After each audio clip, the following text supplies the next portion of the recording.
देखेंगे परिमेय संख्याओं की तुलना से संबंधित मिथ्या धारणा और तुलना करने की एक आकर्षक विधि।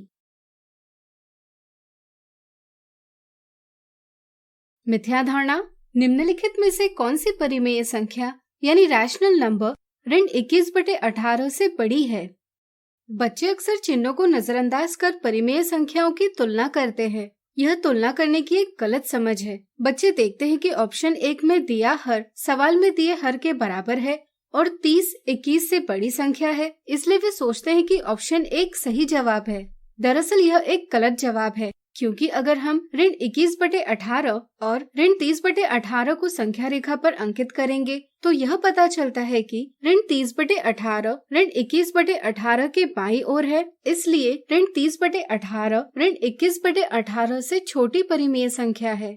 तुलना निम्न प्रकार से भी की जा सकती है।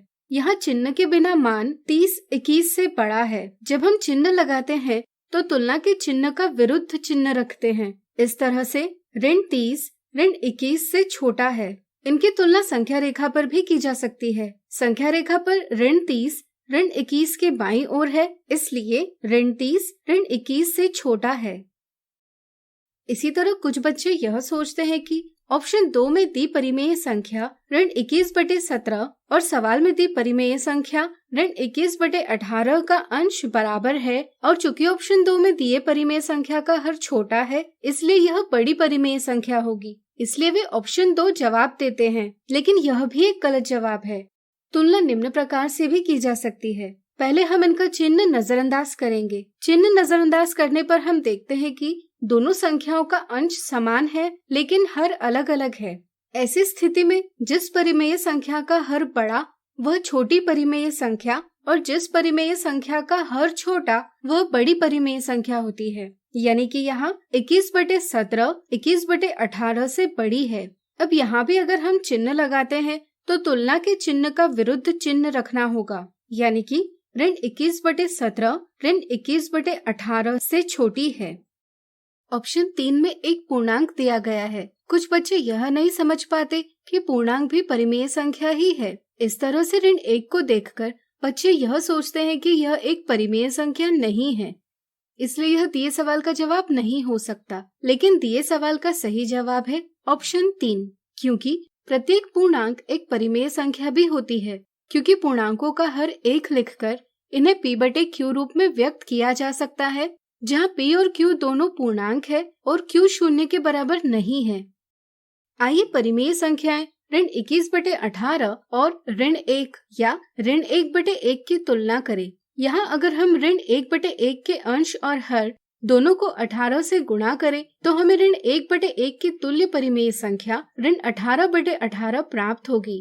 चूँकि हर समान है, इसलिए हम अंशों की तुलना करेंगे। ऋण 21 ऋण 18 से छोटा है, इसलिए ऋण 21/18 ऋण 18/18 से छोटा है, यानी कि ऋण 21/18 ऋण 1 से छोटा है। अगर हम ऋण 21/18 को संख्या रेखा पर दर्शाते हैं तो यह देखा जा सकता है कि ऋण 21/18 का स्थान ऋण 1 के बाईं ओर है। इस प्रकार भी हम कह सकते हैं कि ऋण 21/18 ऋण 1 से छोटी है। इसलिए दिए सवाल का सही जवाब है ऑप्शन 3। अब आइए देखते हैं परिमेय संख्याओं की तुलना करने की एक आकर्षक विधि।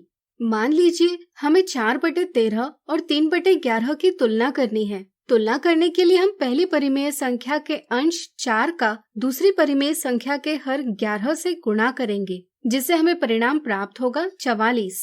इसी तरह हम दूसरी परिमेय संख्या के अंश 3 का पहली परिमेय संख्या के हर 13 से गुणा करेंगे, जिससे हमें परिणाम प्राप्त होगा 39।